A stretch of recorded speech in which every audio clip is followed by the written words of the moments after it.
तो क्या ईरान ने ट्रंप को कर दिया चारों खाने चित? आखिर क्यों ट्रंप बुरी तरह से बैकफुट पर आ गए? ये क्यों कहा जा रहा है? सोशल मीडिया में ऐसी चर्चाएं क्यों छिड़ी हुई हैं?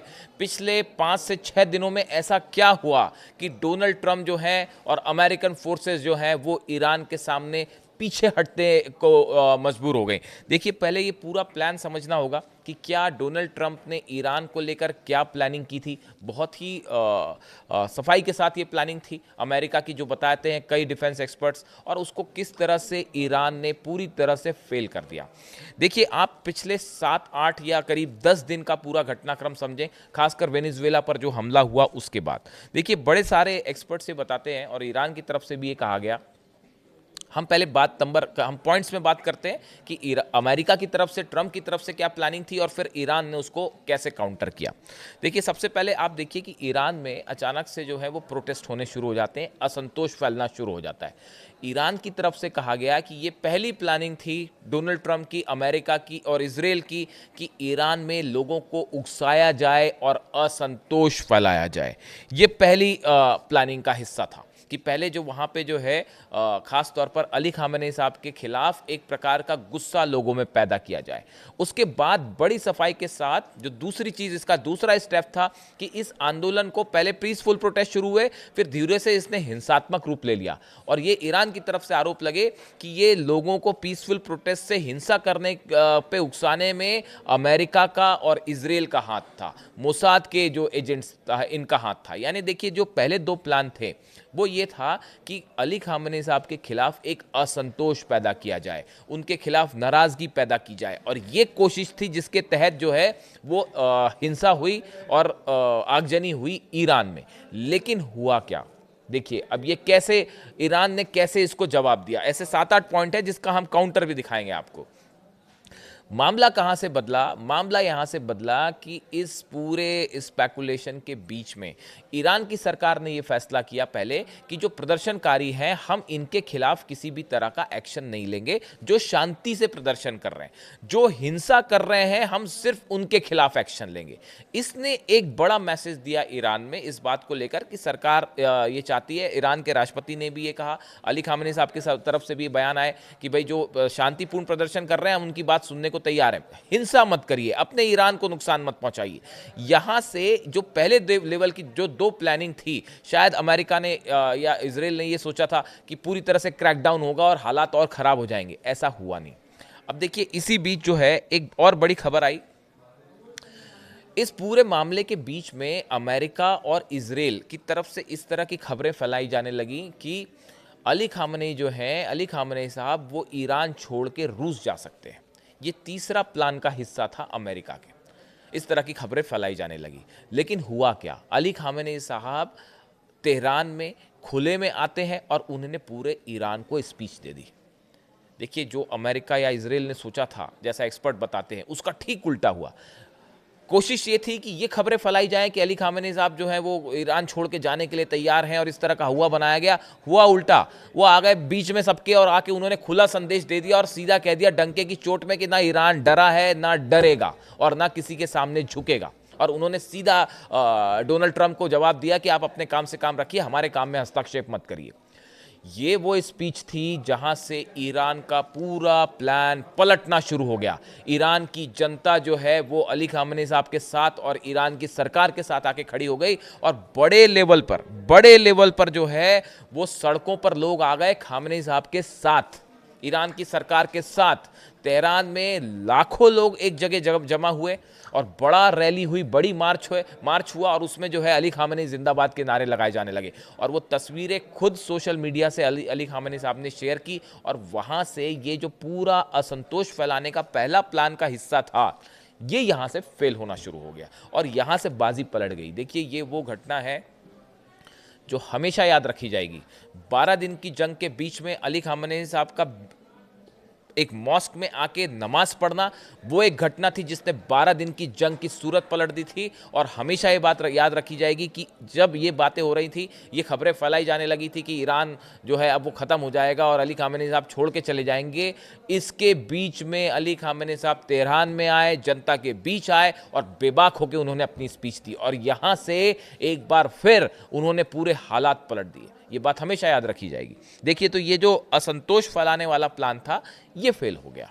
अब इसके बाद प्लान का जो दूसरा हिस्सा तैयार किया गया था वो ये तैयार किया गया था कि ईरान के ऊपर एयर स्ट्राइक की जाए, हवाई हमले किए जाएं। ये सेकंड प्लान का बड़ा हिस्सा था। पहले असंतोष फैलाया जाए ताकि अली खामेनी साहब के खिलाफ एक सेंटीमेंट हो और उसके बाद एयर स्ट्राइक की जाए। और कोशिश ये थी, जो बताते हैं एक्सपर्ट, कि इसके पीछे कोशिश ये थी कि अली खामेनी साहब को टारगेट करने की कोशिश थी कि देखिए, पहले जनता का गुस्सा उनके खिलाफ भड़काया जाए और फिर उन पर हमला किया जाए। और सत्ता परिवर्तन, मुख्य उद्देश्य था सत्ता परिवर्तन का।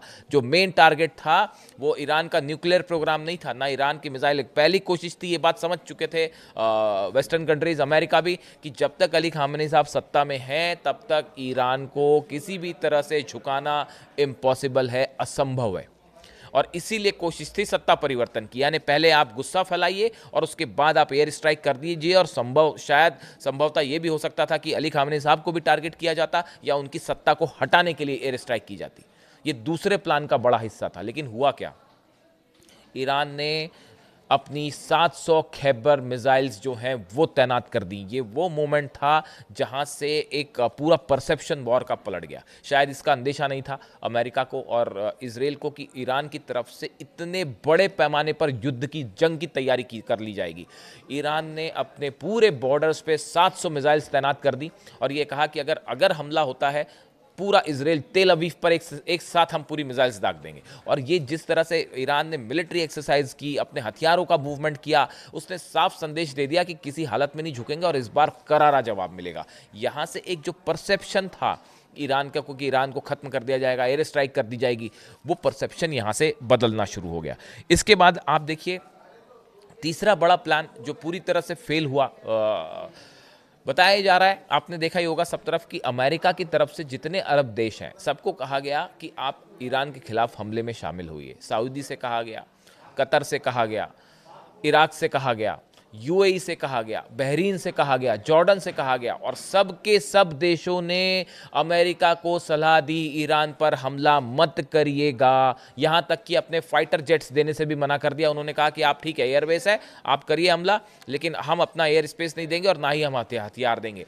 ये बहुत बड़ा झटका था मिडिल ईस्ट में अमेरिका के लिए। देखिए, पिछले कुछ समय में मैं बार बार आपको मैंने कई वीडियोस बनाए जिसमें मैं ईरान के विदेश मंत्री और विदेश मंत्रालय की जो कोशिशें हैं उनकी मैंने हमेशा ये बात कही कि बड़ी ही नपे तुले अंदाज में, सधे हुए तरीके से ईरान ने अपनी विदेश नीति चलाई है, खासकर 12 दिन की जंग के बाद।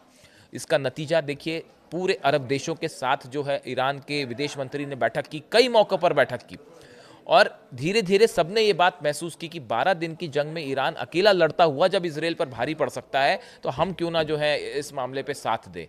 जो हमले मिसाइल फायर कर दी कतर के ऊपर, दोहा में इजराइल ने जो बीच में मिसाइल्स फायर की गई थी हमास के लीडर्स को टारगेट करते हुए, वहाँ वो भी एक ऐसा कदम था जिसने अरब देशों को ये सोचने पे मजबूर कर दिया कि हाँ, जो ईरान कह रहा था वो बात सही है, इजराइल कभी भी हमला कर सकता है और हमें भी अपने फ़ायदे के लिए निशाना बना सकता है। उसका नतीजा ये हुआ कि बड़े पैमाने पर अरब कंट्रीज़ ने इस बार ईरान पर हमला करने से मना किया अमेरिका को।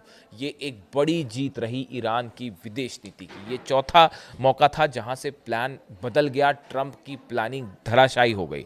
देखिए, इसके बाद जो है, जिसे कहते हैं कि जिसकी किसी ने कल्पना नहीं की थी, पांचवा जो प्लान था हिस्से का, कि अमेरिकन जेट्स टेक ऑफ करेंगे अरेबियन बेस से, सऊदी से, यूएई से, कतर से, इराक से, कुवैत से, यहाँ से, बहरीन से, यहाँ से फ्लाई करेंगे अमेरिकन प्लेन्स जो कि हमला करेंगे, और इजरायली जेट्स जो हैं इजराइल से टेक ऑफ करेंगे, ईरान पर हमला करेंगे। लेकिन एंड टाइम पर बेंजामिन नेतन्याहू ने खुद डोनाल्ड ट्रंप को मना किया कि अभी हम पूरी तरह से तैयार नहीं हैं, आप हमला मत करिए। यानी वो 12 दिन की मिसाइलों का ऐसा खौफ कि साहब हमला करने के लिए भी नेतन्याहू ने मना किया। ये खबरें अब सब तरफ है। नेतन्याहू ने बताया कि अभी हम जो है, हमारा मिसाइल डिफेंस सिस्टम पूरी तरह तैयार नहीं है। तो तैयार कैसे हुआ हो? तो पिछली बारी जो है ध्वस्त कर दिया ईरान ने। तो अब ऐसी सिचुएशन में नेतन्याहू की तरफ से भी कहा गया कि अभी स्ट्राइक मत कीजिए, इंतज़ार कीजिए। ये छठा बड़ा झटका था डोनाल्ड ट्रंप को, जो ईरान भारी पड़ गया अमेरिका पर। देखिए, इसके अलावा भी 2-3 चीज़ें ऐसी हुई हैं जिसने अमेरिकी प्लान को फेल कर दिया। जिस तरह से अमेरिका ने वेनेजुएला पर हमला किया, उससे रूस और चीन बुरी तरह से नाराज हुए और ईरान के साथ मजबूती से आके खड़े हो गए। यहां तक कि चाइना ने तो अपने जेट्स भी भेज दिए हथियारों के साथ तेहरान। वो खबर आपने देखी होगी, मैंने भी वीडियो बनाया, आप सब तरफ वो खबरें हैं और उसके तस्वीरें भी सामने आई कि चीन के 2 प्लेन्स जो हैं वो तेहरान में लैंड किए।